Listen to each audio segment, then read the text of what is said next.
الحمد لله نحمده ونستعينه ونستغفره ونؤمن به ونتوكل عليه ونعوذ بالله من شرور أنفسنا ومن سيئات أعمالنا من يهده الله فلا مضل له ومن يضلله فلا هادي له ونشهد أن لا إله إلا الله وحده لا شريك له ونشهد أن سيدنا وسندنا ونبينا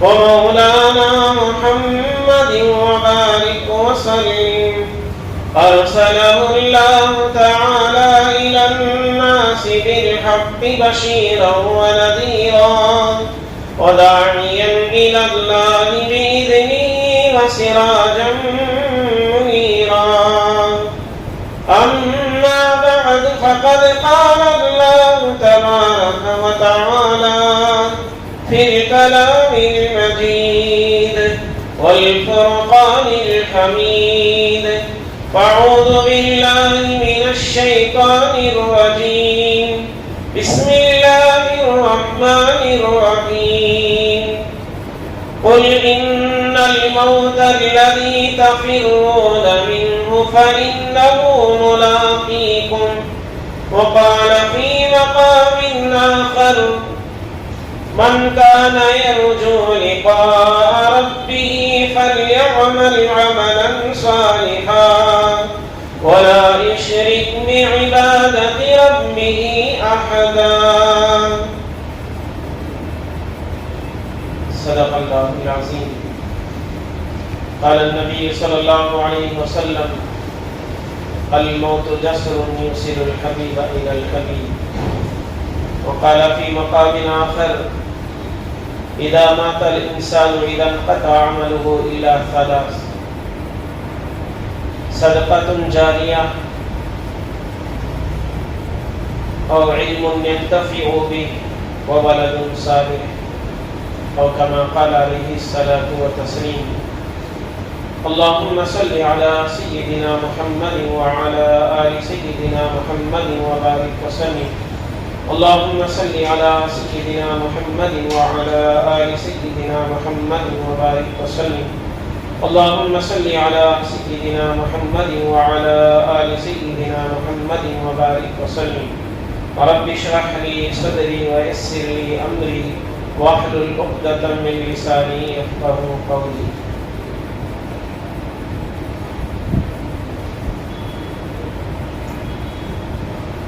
بزرگان محترم، معزز حاضرین کرام،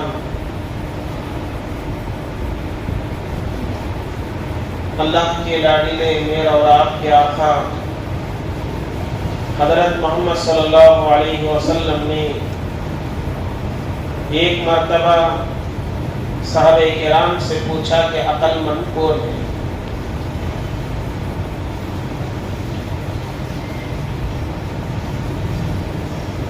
ہم میں سے اگر کسی کو پوچھا جاتا یا آپس میں پوچھیں گے کہ عقل مند کون ہے، ہم یہ جواب دیتے کہ عقل مند وہ ہے جو دنیا کمائے، بلڈنگوں پر بلڈنگیں بنائے، زمینات پر زمینات بنائے، مال پر مال جمع کرے، دولت پر دولت جمع کرے، بڑے بڑے عہدے حاصل کرے، بتاتے کہ یہ عقل مند ہے۔ اللہ کے نبی صلی اللہ علیہ وسلم سے صحابہ کرام نے عرض کیا رسول اللہ صلی اللہ علیہ وسلم آپ بتا دیں کہ عقل مند کون ہے؟ القیس من دان نفسہ وعمل لما بعد الموت۔ اللہ کے نبی صلی اللہ علیہ وسلم نے فرمایا کہ عقل مند وہ ہے جو موت کے بعد کی تیاری موت سے پہلے کرے۔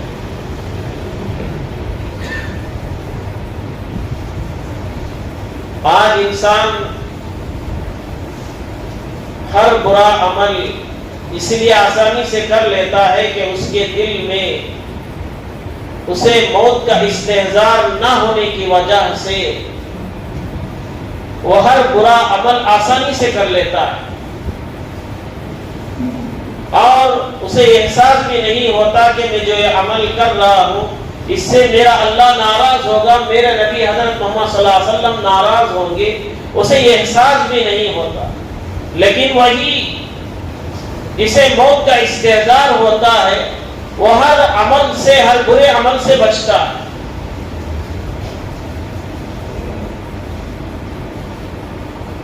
اللہ تعالیٰ نے فرمایا من کان یرجو لقاء ربہ فلیعمل عملا صالحا، جو کوئی امید رکھتا ہو کہ من کان یرجو لقاء ربہ، اپنے اللہ سے، اپنے رب سے ملنا ہے، فلیعمل عملا صالحا، اسے چاہیے کہ نیک اعمال کرے۔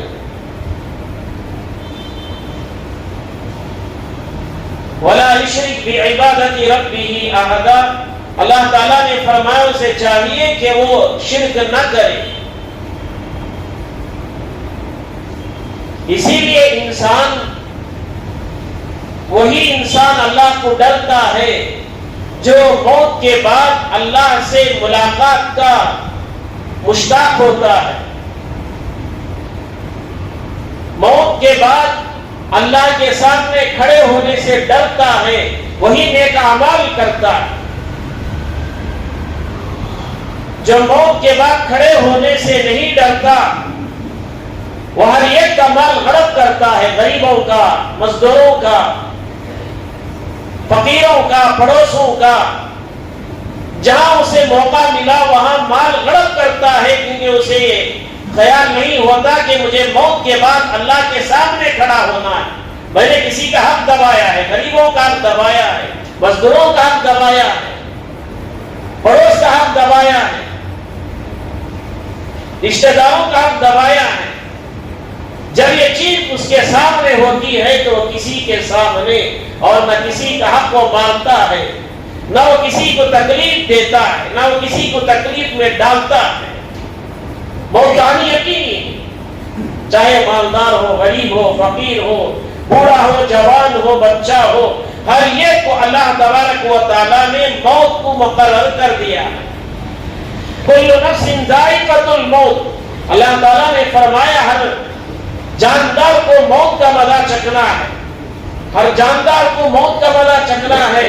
تو اللہ تبارک و تعالیٰ نے انسان کے پیدا کرنے کا اصول بھی بتایا کہ خلق الموت والحیات لیبلوکم ایکم احسن عملا، جا کر 29واں پارہ سورہ ملک تبارک الذی کا پہلا صفحہ اٹھا کر دیکھیں، جہاں اللہ تبارک و تعالیٰ نے اپنا اصول بیان کیا، خلق الموت والحیات، ہم نے خلق الموت، ہم نے موت کو پیدا کیا، والحیات، بعد میں موت کو پیدا کیا، خلق الموت والحیات لیبلوکم، ہم نے پہلے موت کو پیدا کیا پھر حیات کو پیدا کیا، لیبلوکم، تاکہ ہم آزمائیں، تاکہ ہم تمہارا امتحان لیں، دیکھیں کہ تمہاری کیپیسٹی کتنی ہے، تمہیں مجھ سے کتنا ڈرتے ہو، میرا احکام پر کتنا عمل کرتے ہو، لیبلوکم، تاکہ تمہیں آزمائیں، امتحان میں، آزمائش میں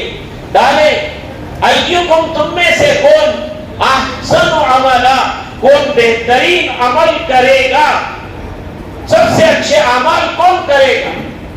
آج مال میں آگے بڑھنا ایک دوسرے سے کمپٹیشن ہے، یہ مال میں کمپٹیشن اصل نہیں ہے، بلکہ اچھے اعمال میں کمپٹیشن ہونا چاہیے۔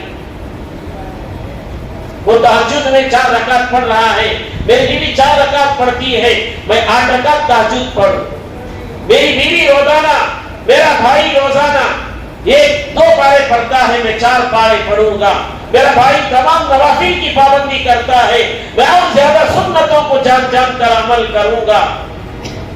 یہ اچھے اعمال ہے، اچھے اعمال میں کمپٹیشن ہے، کمپٹیشن جو ہوتا ہے اچھے اعمال میں ہونا چاہیے۔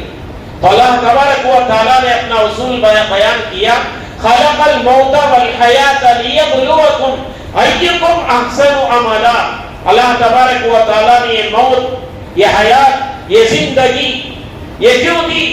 اس لیے کہ اللہ ہمیں آزمانا چاہتے ہیں، ایکم احسن عملا، ہم میں سے کون اچھے اعمال کریں گے؟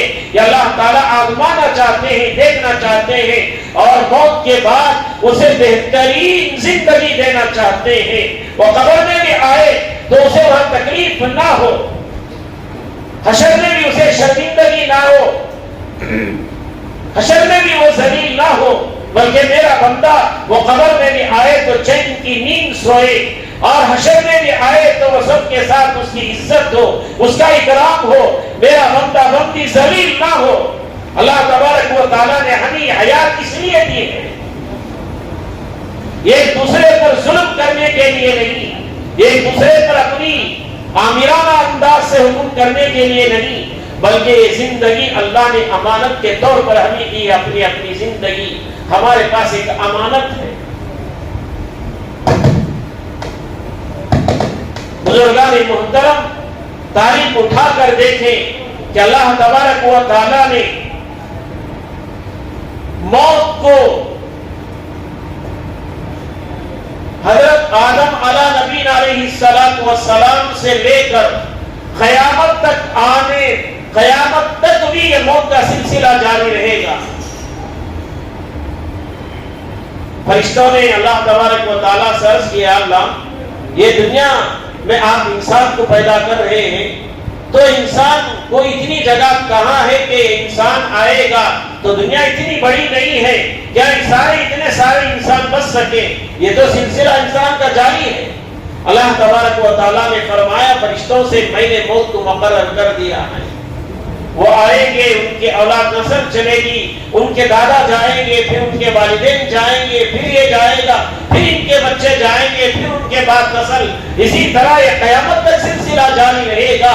یہ مسافر خانے کی طرح دنیا ہے۔ قل فی الدنیا کأنک غریب او عابر سبیل، یہ دنیا میں اسی طرح بھی زندگی گزارنی ہے، ایک مسافر کی طرح بھی زندگی گزارنی ہے۔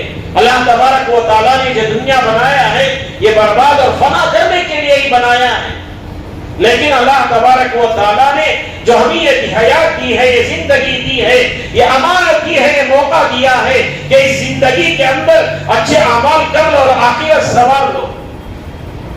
ایسے ہی کھانے پینے عیش و آرام کے لیے دنیا اللہ نے نہیں بنایا، بلکہ اپنے بندگی کی آخرت کو سدھارنے کے لیے، انہیں آخرت میں نعمتوں پر نعمتوں سے سنوارنے کے لیے اللہ تبارک و تعالیٰ نے یہ زندگی دی ہے۔ یہ بھی اچھا موقع ہے، اللہ تبارک و تعالیٰ نے دیا ہے۔ ہماری ایک سانس قیمتی ہے، ایک سانس ہماری قیمتی ہے۔ آج ہمیں ہماری سانس کی قیمت خود پتہ نہیں، کیوں؟ اس لیے کہ ہمارے دل میں یہ بات ہے کہ میں 100 سال تک نہیں مروں گا، 150 سال تک نہیں مروں گا۔ یہ حقیقت میں ہمارے دماغوں میں یہ بیٹھ گیا ہے کہ موت جوان کو بھی آتی ہے، بوڑھے کو بھی آتی ہے۔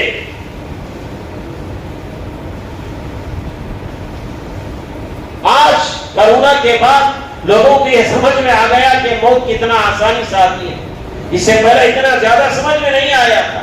آپ نے کئی واقعات نیوز میں، اخبارات وغیرہ میں سنا ہوگا، بیرون ممالک میں بہت ساروں نے اپنی اولاد، اپنی سارا مال لا کر راستوں میں، سڑکوں میں لا کر اچھال دیا، پھینک دیا۔ یہ دولت ہمیں کام آنے والی نہیں ہے۔ بہت یقینی ہے، ہر چیز میں اختلاف ہے، یہاں تک کہ اللہ تبارک و تعالیٰ کے وحدانیت میں بھی اختلاف ہے۔ کوئی اللہ کو مانتا ہے، کوئی نہیں مانتا، کوئی پتہ نہیں کتنے خدا مانتا ہے، اور اس کے ماننے میں بھی اختلاف ہے، ویسا ہے، ویسا ہے، ایسا ہے، ہر چیز میں اختلاف ہے۔ یہاں تک کہ نبوت میں بھی بہت ساروں نے اختلاف کر دی، کتابوں میں اختلاف ہے، خاندان میں اختلاف ہے، ہر چیز میں انسان اختلاف پر اختلاف میں مبتلا ہے۔ اختلاف در اختلاف، ہر چیز میں اختلاف ہے، لیکن موت میں کوئی مسلمان، یہودی، نصارہ، یہ جتنے بھی ہیں یا دوسرے قوم کے لوگ ہیں، کوئی موت سے انکار نہیں کرتے، بلکہ یوں کہتے ہیں کہ مرنا ایک دن برحق ہے ہی۔ ہر ایک کے دل میں یہ بات جمی بسی ہے، ہر ایک جانتا ہے، کوئی انکار نہیں کرتا۔ اگر کوئی انکار کرتا ہے تو بتا دیں۔ آنٹک پیس مانا جائے گا پورے ملک کے اندر بلکہ ساری دنیا کے اندر۔ تو بہرحال بزرگان محترم یہ موت کا سلسلہ اللہ تبارک و تعالیٰ نے جاری رکھا ہے، یہاں تک کہ روایت میں آتا ہے جب اللہ تبارک و تعالیٰ نے حضرت آدم علیہ نبینا علیہ السلام سے لے کر وضو ٹوٹ جائے گا آپ کا، ٹیک لگا کر بیٹھنے سے نماز بھی نہیں ہوگی، جمعہ ہے آج۔ حضرت آدم علیہ نبینا علیہ السلام سے لے کر قیامت تک جتنے انسان آئیں گے تمام ارواح کو اللہ تبارک و تعالیٰ نے جمع کر دیا، تمام ارواح کو جمع کر دیا۔ اور بعض روایت میں آتا ہے کہ اللہ تبارک و تعالیٰ نے چونٹیوں کے بقدر روحوں کو جمع کیا تھا، جہاں اللہ تبارک و تعالیٰ نے تمام ارواح کو جمع کر کے یہ فرمایا الستو بربکم، کیا میں تمہارا رب نہیں ہوں؟ سب نے کہا قالوا بلا۔ حضرت مولانا سلمان صاحب بجنوری دامت برکاتہم جو استاد دارالعلوم دیوبند ہے، مایناز استاد ہے، تو حضرت نے ایک مرتبہ فرمایا کہ روح کو جب اللہ تبارک و تعالیٰ نے تمام ارواح کو جمع کیا تو اس وقت اللہ تبارک و تعالیٰ نے الستو بربکم، کیا میں تمہارا رب نہیں ہوں؟ ہم سب بھی وہی تھے، ہم سب نے جواب دیا قالوا بلا۔ تو حضرت نے فرمایا کہ جیسے یہ آواز آئی ان میں سے حضرت علی رضی اللہ تعالیٰ عنہ، حضرت حسن بصری رحمت اللہ علیہ وغیرہ یوں فرماتے تھے کہ اللہ تبارک و تعالیٰ نے جو الستو بربکم کہا تھا وہ آواز ہمیں ابھی بھی گونجتی ہے۔ یہ اللہ کا فضل ہے کہ اللہ تبارک و تعالیٰ اپنے خاص بندوں کو اسی نعمت سے نوازے، انکار بھی نہیں ہے۔ تو بہرحال اللہ تبارک و تعالیٰ نے جہاں عالم ارواح میں تمام ارواح کو جمع کیا، وہاں حضرت آدم علیہ نبینا علیہ السلام کو اللہ تعالیٰ نے فرمایا کہ تمہیں میں 1000 برس عمر دوں گا، یہ کہہ کر اللہ نے پیدا کیا، دنیا میں بھیجا تھا۔ حضرت آدم علیہ نبینا علیہ السلام کے سامنے فرشتوں نے کہا کہ دیکھو ایک آپ کی اولاد میں سے اتنا زیادہ خوبصورت ہے کہ اس کی عمر صرف 50 برس ہے۔ حضرت آدم علیہ نبینا علیہ السلام نے فرمایا کیا میرا بیٹا اتنا خوبصورت ہے اور اسے 50 برس کسے دیا جا رہا ہے؟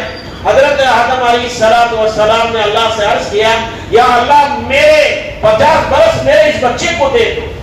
باپ ہوتا ہے، اندر بھی اللہ نے اسی وقت سے ڈالا ہے، یا بیٹی سے اپنے بچوں سے یہ فطرتاً اللہ نے ڈالا ہے۔ حضرت آدم علیہ نبینا علیہ السلام نے فرمایا اچھا بہتر ہے کہ میرے 50 برس میرے بچے کو دے دو، فلاں بچے کو دے دو۔ تو جب حضرت آدم علیہ نبینا علیہ السلام 950 برس کے ہوئے تو ملک الموت کی ڈیوٹی ہے، ملک الموت آئے، حضرت اسرائیل علیہ السلام آئے اور آ کر سلام کیا، اور اللہ تبارک و تعالیٰ نے اصول بنایا ہے انبیاء علیہ السلام کو اپنے نیک بندوں کو پہلے آ کر اجازت طلب کرتے ہیں۔ اللہ تبارک و تعالیٰ نے ہمیں بھیجا ہے آپ کی روح قبض کرنے کے لیے، کیا آپ تیار ہیں؟ کہیں کہ وہ تیار ہے تو ہمارا روح قبض کرتے ہیں ورنہ واپس چلا جاتے ہیں۔ جیسا کہ حضرت موسیٰ علیہ نبینا علیہ السلام کے پاس آئے، مشہور واقعہ کئی مرتبہ میں نے عرض کیا ہے کہ حضرت موسیٰ علیہ نبینا علیہ السلام کے پاس آئے، حضرت اسرائیل علیہ السلام نے عرض کیا اے موسیٰ میں آپ کی روح قبض کرنے کے لیے آیا ہوں۔ حضرت موسیٰ علیہ السلام یہ جلیل القدر پیغمبر تھے، انہوں نے حضرت اسرائیل علیہ السلام کو ایک تھپڑ لگایا، تیری اتنی ہمت کہ میری روح قبض کرنے کے لیے آیا ہے بغیر اجازت کے۔ تو اللہ تبارک و تعالیٰ سے جا کر حضرت اسرائیل علیہ السلام نے درخواست کی، شکایت کی کہ اللہ آپ جہاں بھیجے تھے حضرت موسیٰ علیہ نبینا علیہ السلام نے مجھے تھپڑ لگا دیا، کہا کہ تم نے کیا کیا؟ کہا کہ میں نے جا کر ان کی روح قبض کرنے کے لیے گیا تو اللہ تبارک و تعالیٰ نے فرمایا جاؤ موسیٰ علیہ السلام سے پوچھو کہ وہ جس بیل پر ہاتھ رکھے اور اس کے ہاتھ میں اتنے بیل پر ہے اتنا ہاتھ پھیرے اس کے ہاتھ کے نیچے جتنے بال آئیں گے اتنے برس اس کی عمر دے دوں گا. جا کر پوچھو. حضرت جبرائیل علیہ السلام آئے اور آ کر کرنے لگے اے موسیٰ علیہ السلام اللہ تبارک و تعالیٰ نے بھیجا ہے. اللہ تبارک و تعالیٰ نے ارشاد فرمایا ہے کہ دیکھو اگر آپ کسی جانور بیل پر ہاتھ رکھ دیں گے اور ہاتھ پھیریں گے اور جتنے بال اس آپ کے ہاتھ میں آئیں گے آپ کی اتنی زیادہ عمر بڑھا دی جائے گی. حضرت موسیٰ علیہ السلام نے فرمایا کیا جبرائیل اس کے بعد بھی موت آئے گی؟ کہا کہ ہاں آئے گی، میری ڈیوٹی میں آ کر آپ کی روح قبض کروں گا. حضرت موسیٰ علیہ السلام نے فرمایا بہتر ہے ابھی میری روح قبض کر دو. یعنی یہ اصول اللہ تبارک و تعالیٰ نے انبیاء علیہ السلام کے لیے خاص رکھا ہے. دیگر انبیاء علیہ السلام یعنی عام لوگوں کے لیے اصول نہیں ہے. جاتے جاتے راستے میں روح قبض کر لی جاتی ہے، سوتے ہوئے نیند میں ہوتے ہی روح قبض کر لی جاتی ہے، کبھی آکسیجن کے ذریعے سے پتہ نہیں الگ الگ مختلف انداز میں موت جو آتی ہے روح قبض کر لیا جاتا ہے. اسرائیل علیہ السلام آ کر عام آدمیوں سے اجازت نہیں لیتے کہ میں تمہاری روح قبض کرنے جا رہا ہوں. بہرحال بزرگان محترم موت جو ہے یقینی آنی ہے ہی، آئے گی ضرور آئے گی. یہاں تک کہ انبیاء علیہ السلام کو بھی موت آئی، انبیاء علیہ السلام کی اولاد کو بھی آئی. آپ صلی اللہ علیہ وسلم کے شہید بیٹے حضرت ابراہیم رضی اللہ عنہ آج بھی جنت البقیع میں جن کی قبر اندر ہے کہ حضرت پیارے نبی صلی اللہ علیہ وسلم کے گود مبارک میں آپ کی روح قبض کر لی گئی. آپ صلی اللہ علیہ وسلم کے آنکھوں سے آنسو جاری ہو گئے.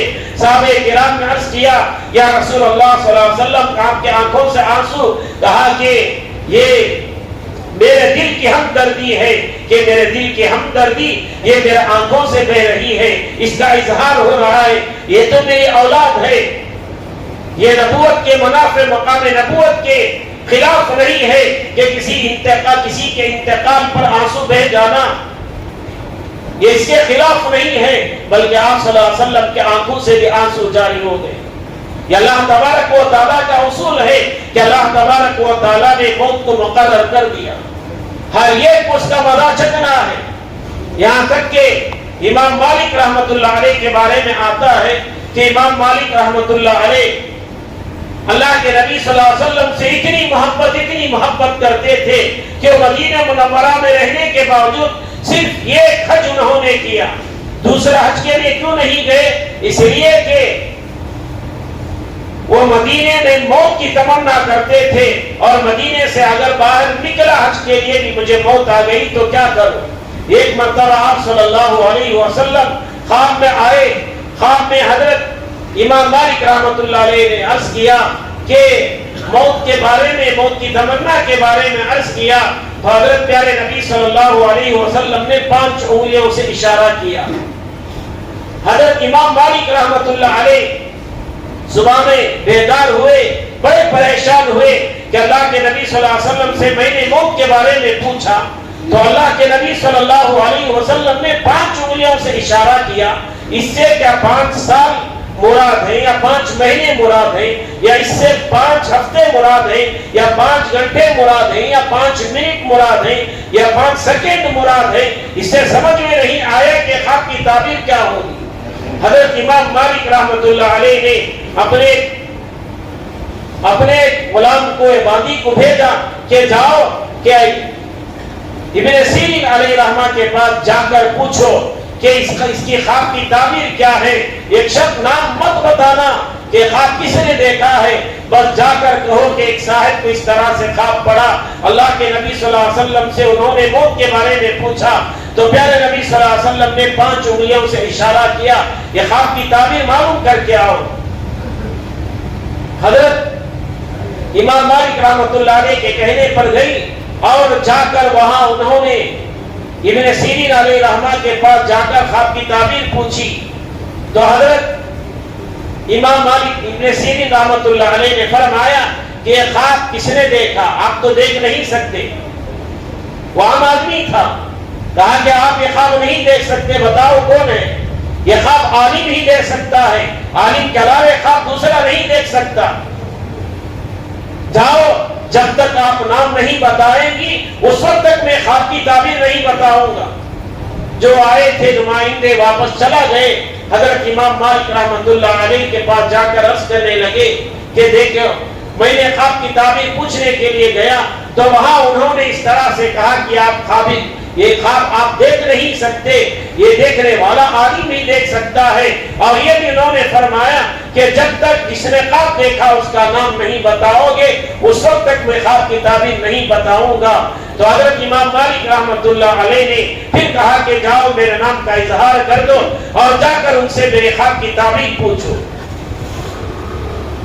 ابن سیرین رحمۃ اللہ علیہ کے پاس دوبارہ آ کر انہوں نے کہا آپ نے سچ فرمائے کہ خواب دیکھنے والا عالم ہی ہو سکتا ہے۔ تو امام مالک رحمۃ اللہ علیہ نے خواب دیکھا ہے۔ ابن سیرین رحمۃ اللہ علیہ نے فرمایا کہ اللہ تبارک و تعالیٰ نے سورہ لقمان کی آخری آیت جو 21ویں پارے میں ہے اس آیت کی طرف اللہ کے نبی صلی اللہ علیہ وسلم نے اشارہ فرمایا ہے، جس میں اللہ تبارک و تعالیٰ نے فرمایا ان اللہ عنده علم الساعة وينزل الغيث ويعلم ما في الارحام وما تدري نفس ماذا تكسب غدا وما تدري نفس بأي أرض تموت ان اللہ علیم خبیر۔ یہ اللہ تبارک و تعالیٰ نے اس آیت کی طرف اللہ کے نبی صلی اللہ علیہ وسلم نے اس آیت کی طرف اشارہ فرمایا ہے۔ اس میں 5 چیزوں کا ذکر ہے جس سے اللہ تعالیٰ کے علاوہ میں بھی اس کا علم نہیں رکھتا۔ اس میں سے پہلی چیز یہ ہے ان اللہ عنده علم الساعة، اللہ تبارک و تعالیٰ کے پاس قیامت کب آئے گی، کیسے آئے گی، یہ اللہ تعالیٰ کے پاس ہی اس کا علم ہے، اس کے علاوہ کسی کے پاس اس کا علم نہیں ہے۔ ہاں البتہ اللہ کے نبی صلی اللہ علیہ وسلم نے قیامت کے نشانیاں بتا دی ہیں، لیکن قیامت کب آئے گی یہ اللہ کے سوا کوئی نہیں جانتا۔ ان اللہ عنده علم الساعة وينزل الغيث، اور بارش کتنا پڑے گا، کب پڑے گا، کہاں پڑے گا، یہ اللہ کے علاوہ کوئی نہیں جانتا۔ اب آنے کے بعد سب بولیں گے بارش آئے گا، اتنا ہوگا اتنا ہوگا، سائنسدان اپنے علم کے مطابق بتاتے ہیں، لیکن اللہ تبارک و تعالیٰ نے فرمایا وَيُنَزِّلُ الْغَيْثَ، جتنا بارش پڑے گا، کہاں پڑے گا، کتنے گھنٹے، کتنے لحظے، کتنا پڑے گا، یہ مقدار کوئی اللہ کے علاوہ کوئی نہیں بتا سکتا، اس کا علم کوئی نہیں جانتا۔ وَيَعْلَمُ مَا فِي الْأَرْحَامِ، اور جو مادر رحم میں بیٹا ہے یا بیٹی ہے یہ کیا ہے، یہ نیک ہے یا بدبخت ہے، یہ نیک ہے یہ کوئی نہیں بتا سکتا۔ ہاں بننے کے بعد ڈاکٹر اسکیننگ کے ذریعے سے بتاتے ہیں الگ بات ہے، بن جانے کے بعد یہ الگ بات ہے، لیکن اس سے پہلے اللہ تعالیٰ کے علاوہ کوئی نہیں جانتا کہ بیٹا ہے یا بیٹی ہے، اس کا علم بھی اللہ تبارک و تعالیٰ ہی کو ہے۔ وَمَا تَدْرِي نَفْسٌ مَاذَا تَكْسِبُ غَدًا، اور فرمایا کہ اور ایک چوتھی چیز یہ ہے کہ اس کے بعد ہونے والا کیا ہے یہ اللہ کے علاوہ کسی کو اس کا علم نہیں ہے۔ اس کے بعد کیا ہوگا اللہ تعالیٰ ہی جانتے ہیں، اس کے علاوہ کسی کو اس کا علم نہیں ہے۔ اور فرمایا وَمَا تَدْرِي نَفْسٌ بِأَيِّ أَرْضٍ تَمُوتُ، اور موت کس زمین پر، کس جگہ پر، کس وقت پر آئے گی یہ اللہ تبارک و تعالیٰ کے علاوہ کوئی اسے نہیں جانتا۔ اس کا مطلب یہ ہے کہ حضرت امام مالک رحمۃ اللہ علیہ نے جو اپنی موت کے بارے میں اللہ کے نبی صلی اللہ علیہ وسلم سے پوچھا تو اللہ کے نبی صلی اللہ علیہ وسلم نے اس آیت کے ذریعے سے جواب دیا کہ آپ کی موت کب ہوگی، کہاں ہوگی، یہ اللہ تعالیٰ کے علاوہ کوئی نہیں جانتا۔ یہی 5 انگلیوں سے اشارہ اس آیت کی طرف اللہ کے نبی صلی اللہ علیہ وسلم نے فرمایا ہے۔ اسی لیے بزرگان محترم اللہ تبارک و تعالیٰ نے اپنے بندوں کو اصول بتایا من کان یرجو لقاء ربہ فلیعمل عملا صالحا ولا یشرک بعبادۃ ربہ احدا۔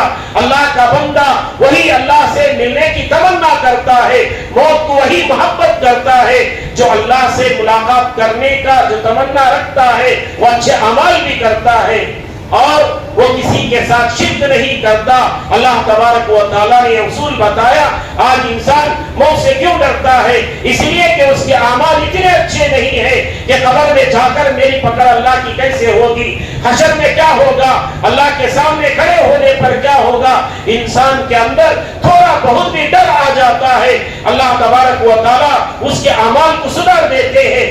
آج انسان موت ہی کو بھول بیٹھا ہے کہ موت مجھے آئے گی تو 100 برس میں آئے گی، موت مجھے آئے گی تو بڑھاپے میں آئے گی، موت مجھے آئے گی تو میرے سارے تمنائیں، میری ساری مرادیں، میرے سارے خواہش پورے ہونے کے بعد موت آئے گی۔ اللہ کے لیے بات ذہن سے نکال دے، موت کو اللہ تبارک و تعالیٰ نے مقرر کر دیا ہے، پتہ نہیں جوانی میں آئے گی، بڑھاپے میں آئے گی، راستے میں آئے گی، گھر میں آئے گی، ہسپتالوں میں آئے گی، کہاں موت آئے گی یہ اللہ کے علاوہ کوئی نہیں جانتا۔ بزرگان محترم، موت مومن کے لیے تحفہ ہے۔ ہمارے اکابر بھی فرماتے ہیں کیف تکفرون باللہ وکنتم امواتا۔ اللہ تبارک و تعالیٰ نے اس آیت میں مفسرین کرام نے لکھا ہے کہ جو موت ہے اسے کیسے انکار کر سکتے ہیں؟ یہ تو اللہ تعالیٰ کی طرف سے ایک تحفہ ہے۔ جو مومن ہے نیک اعمال کرتا ہے، دوسروں کے حقوق نہیں دباتا، کسی پر ظلم نہیں کرتا، نمازوں کی پابندی کرتا ہے، قرآن کریم کی تلاوت کی پابندی کرتا ہے، صبح شام نماز پر پابندی کرتا ہے اور اللہ سے ڈرتا رہتا ہے، وہ موت سے کبھی نہیں گھبراتا۔ گھبراتا تو وہ ہے جو برے اعمال میں لگا رہتا ہے، ایک دوسرے کے حقوق دباتا ہے، ایک دوسرے کا غلط کرتا ہے، ایک دوسرے پر ظلم کرتا ہے اور پتہ نہیں اسے موت کا استحضار کہاں سے آئے گا۔ بزرگان محترم، اسی لیے علماء کرام نے لکھا ہے انسان کو چاہیے کہ اپنے اندر موت کا استحضار پیدا کرے، ہمیشہ ہر عمل کرتے ہوئے یہ سوچے کہ مجھے اس حالت میں موت آ جائے تو کیا ہوگا، اس حالت میں موت آ جائے تو کیا ہوگا۔ اگر انسان یہ سوچتا ہے، اگر کوئی جھوٹ بولتے ہوئے ہو سکتا ہے موت اسی وقت آ جائے، وہ سوچے گا کہ اگر میں جھوٹ بولوں گا اس حالت میں موت آ جائے گی تو اللہ کے سامنے کیسے کھڑا رہوں گا۔ اگر مجھے اس حالت میں موت آئی کہ میں بے نمازی ہوں، گناہ کر رہا ہوں، جھوٹ بول رہا ہوں، فلاں فلاں گناہ میں مبتلا ہوں، اس حالت میں اگر میری موت آ جائے تو میرے اختر کیا ہوگا۔ اگر انسان یہ اپنے اندر یہ چیز پیدا کر لے تو دنیا کے اندر بھی اولیاء کرام میں شامل کیا جائے گا، آخرت میں بھی اس کا حشر اولیاء کرام میں شامل ہوگا۔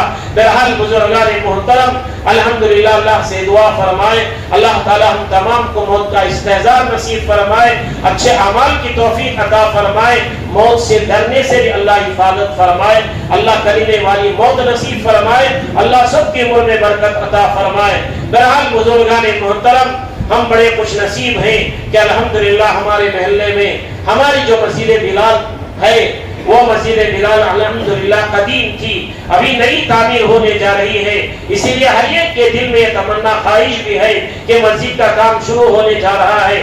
الحمدللہ اتنا تو ہوا کہ عارضی مسجد میں آگے اور ادھر کام شروع چل رہا ہے، تو یہاں سب کے دل میں تمنا ہوتی ہے کہ میں بھی اللہ کے لیے کچھ کروں، مجھے بھی آخرت کا ذخیرہ بناؤں، تو ہر ایک کے دل میں یہ تمنا ہوتی ہے۔ اسی لیے بزرگان محترم، اللہ کے گھر کے لیے ہمارا مال لگ جانا یہ ہماری بڑی سعادت مندی ہوا کرتی ہے۔ اللہ کے نبی صلی اللہ علیہ وسلم نے فرمایا اذا مات الانسان اذا انقطع عمله الا صلاۃ، انسان کو جب موت آتی ہے سارے اعمال منقطع ہو جاتے ہیں۔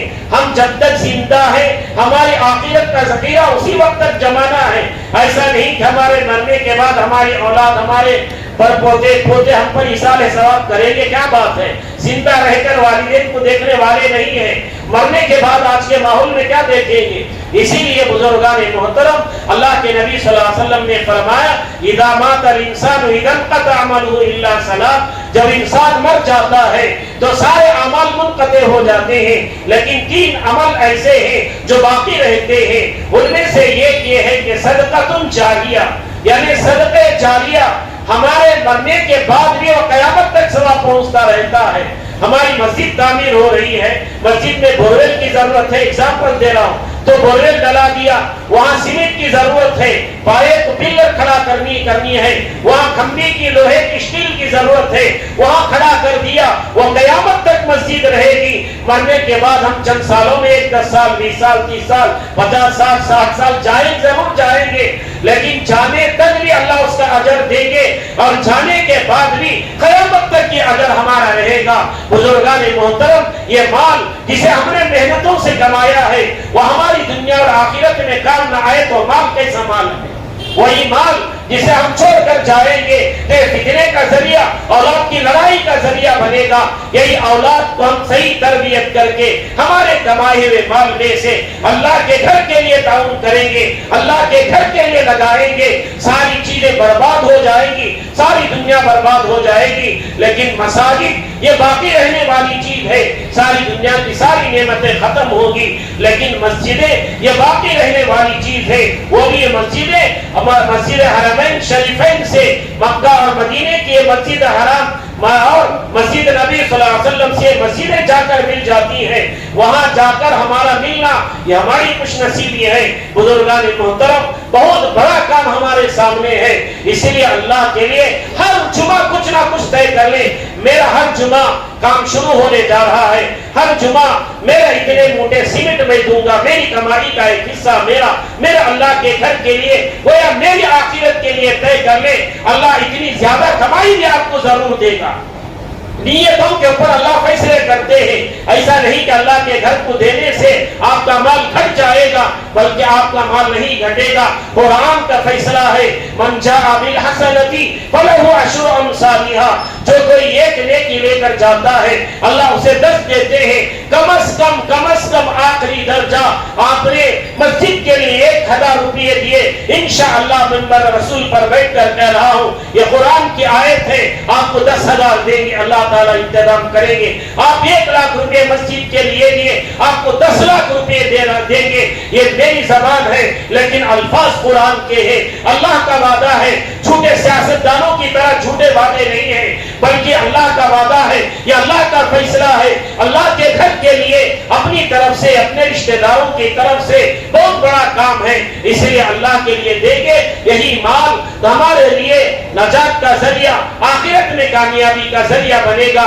اسی سے متعلق انشاءاللہ بزرگان محترم آنے والے جمعہ کو انشاءاللہ عصر سے عشاء تک ہمارے محلے میں سیرت النبی صلی اللہ علیہ وسلم کا جلسہ منعقد ہونے جا رہا ہے انشاءاللہ۔ اس میں بڑے اکابر علماء کرام، ہمارے شہر کے بڑے اکابر علماء کرام آئیں گے۔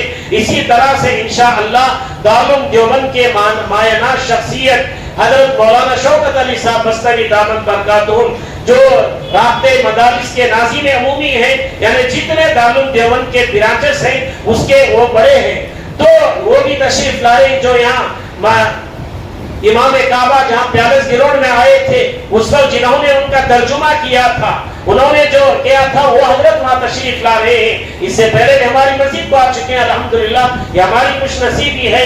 تو بڑے اکابر علماء کرام آ رہے ہیں، اس لیے تمام حضرات سے گزارش ہے ایسے موقع پر بھی جلسے کو کامیاب بنا کر ہماری مسجد کے کام کو آگے لے کر جانا ہے۔ یا مسجد کا کام، محلے کا کام یہ ہمارا اپنا کام ہے، اس لیے تمام حضرات سے گزارش ہے دل کھول کر تعاون کرے۔ جمعہ اپنا کام ہے ہی، یہ میرا کام سمجھ کر کرے، یہ نہیں کہ مسجد کا کام ہے، ان کا کام ہے۔ یہ مسجد ہماری ہے، میری نہیں، آپ یہ دیکھ سکتے میری، ہم سب کی ہے۔ یہ اللہ کا گھر ہے، ہم سب کا گھر ہے، کسی کی پراپرٹی نہیں ہے، یہ اللہ کا گھر ہے۔ یہ اپنا گھر سمجھ کر جتنا دل کھول کر تعاون کریں گے اللہ ہمارے تجارتوں میں برکت، ہماری عمر میں برکت دیں گے، ہماری صحت میں برکت دیں گے، ہمارے تمام پریشانیوں کو اللہ کا گھر آباد کریں گے، ہمارے پریشانیوں کو دور کر کے اللہ ہمارے گھروں کو آباد کریں گے۔ بس اللہ سے دعا فرمائے اللہ تبارک و تعالی ہم تمام کی عمر میں برکت عطا فرما کر اللہ کے گھر میں بڑھ چڑھ کر ہر ایک کو حصہ لینے کی توفیق عطا فرمائے۔